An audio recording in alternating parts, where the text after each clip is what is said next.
to stand near this poster, and they were not lying. It is really a challenge.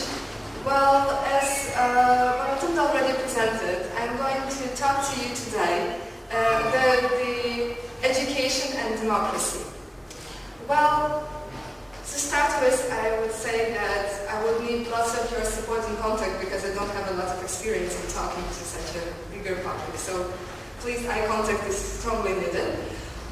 Have you ever been in a situation that you meet an old friend that you didn't see for a while and he asks you, well, what do you do in your life? My answer is, I'm a teacher. Well, deep breath. A teacher. You can almost read through his eyes like, oh, she had such a good start, but a teacher? Well, basically, if I have a good mood, I will even get a bit more further. I would say, I'm a preschool teacher. Yeah, you see, I have this understanding face in you too. The face gets even more puzzled. Like, why? What happened? Well, nothing. I do believe that education has a tremendous power of influence. That's why I'm a teacher. Well, basically, my approach to education is very similar as in today's statement, saying that education in its core principles has the potential to be the engine of democracy. And here, as in the introduction, Valentin said, I mean all levels of education, not starting only on what level is you finish education with, but starting from the early childhood and from the preschool. I will not tire you today by saying how little of democracy we have in schools or how much of democracy we have sometimes. I do know that it differs. It all depends on the actors, which are teachers and parents and directors. It's really different according to their beliefs, their initiative, their vision of what they're doing. What I'm going to tell you today is more my thoughts and observations close to real life and to practices that I'm doing, of positive practices of meeting the two concepts, meeting education and democracy, for them working together, but not coexisting. Well, let me start with the little definition, or showing at least the approach on how do I look on the concepts of education and democracy. Of course, as we have heard a lot, and I'm sure the researchers will support me much, this is a very ambiguous thing to define democracy, and I would claim that education is not easier one to define.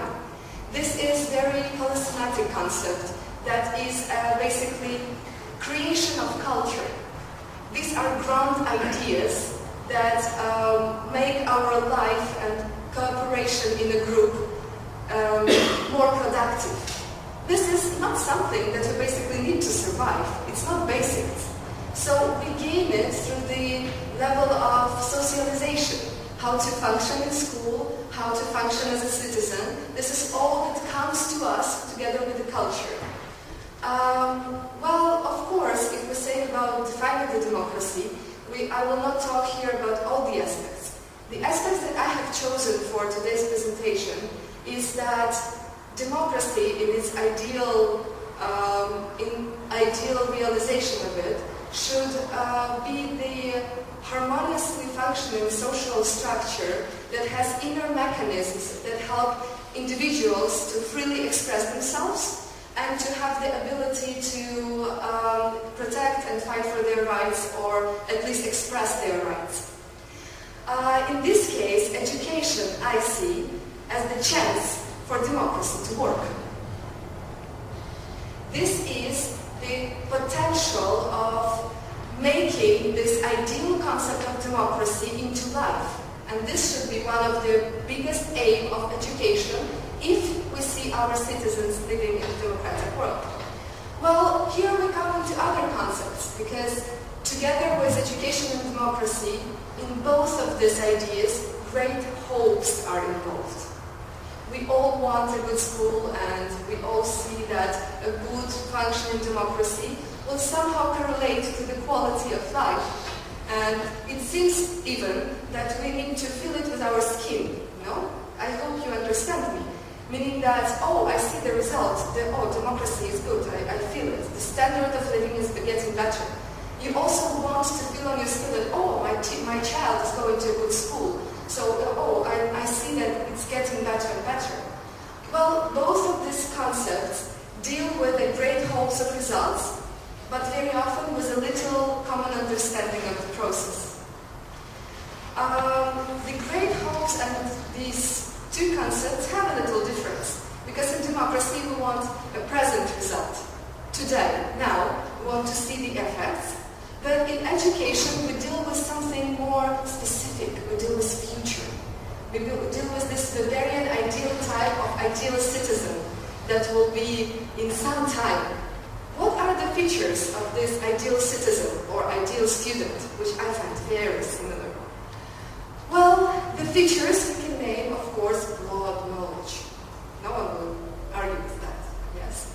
The democracy is based on rational choices, or at least is getting from the rationality at some point. It is also based on the feature that we also want from a citizen is confidence and responsibility. Another feature is probably more to our contemporary world matching, is being flexible and being able to adapt to the changing reality. The other feature is being able to make choices. Being able to make choices. This is one of the elements of the democracy and of education. I don't doubt that this is only one of the elements, not the only one. But I will stop today on this. My key idea that I do want to share with you is that having the practice in teaching, I believe that the ability to make choices is not the possibility. If you get it, you know how to use it. This is a sort of skill. This is a habit that starts in the early years, and you can gain it or develop and rationalize it during the school years. You can, or you should, it depends of course on the system itself, how it will deal with it. So this is a skill, making choices. Unfortunately, in present situation, it is often vice versa. Often we do believe that it's safer for everyone if a child listens to teacher, then magically he or she is 18 years old, gets the passport and accreditation, and now opens to the ground choices. And now we expect rational behavior, active citizenship. Before, we did not pay much attention to it. Before, we formed other skills that we'll come back to. That's why it made me think, what are the methods and ways of introducing the ability of choice-making to education?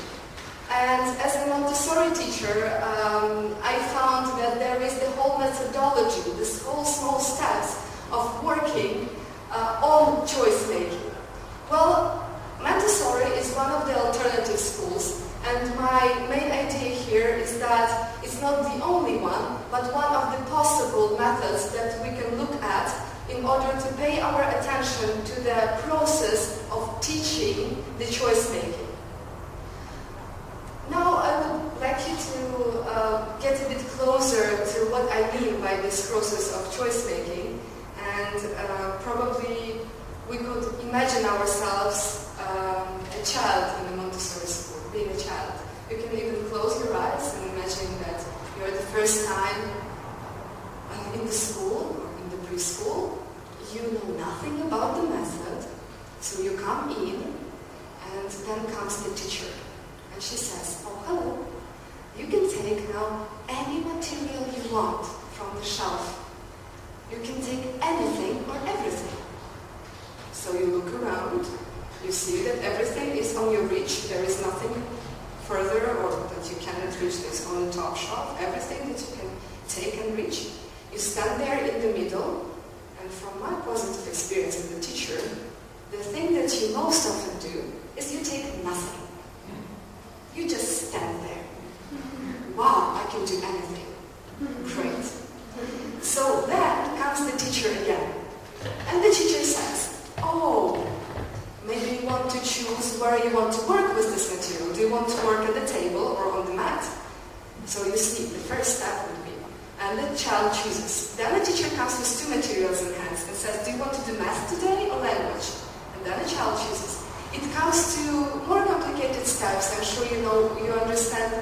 graduation process where I'm going. Next would be probably 5 materials on one shelf. And you come together with a child, with a hand, and say, oh, what do you want from this shelf? Then it will be any material from the class. But you see, this is a long process. It doesn't come from the start. And here I'm talking about the preschool. So what we have in the present situation is that basically most often, in alternative, in traditional schools, it depends on the approach of a teacher, most often teachers give the possibility of a child to choose only and just in the situations when the choice is not important. So what a child learns? Oh, it doesn't matter what I choose. It actually doesn't matter to anyone. It can be a red cup or blue cup, any cup. I think you understand my correlation with the democracy here, and you know the systems that work like this, yes? So the skill is gained. We go further. The next thing that we have is like the teacher sometimes will give us a possibility to choose when the choice is obvious. She would say, oh, like, shall we go outside with the beautiful weather, or do you really want to stay in the classroom? This is another skill gained. Okay, someone else knows better than me, and he can decide better than me. I need just to guess where his direction is going. Yes? Very interesting skill for the further functioning of an active citizen. Well, of course, a child that we imagined while closing eyes and an adult has one basic difference according to the developmental psychology. I said this word.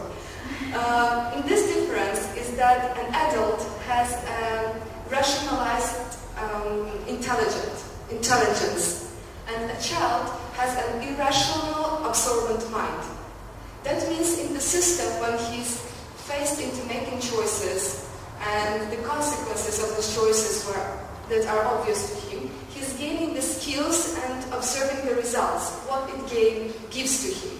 He's not analyzing, he's just gaining the skills. And if we will continue the education as we do, the skill that is most often gained is that, well, the indifference basically, that it doesn't matter what we choose.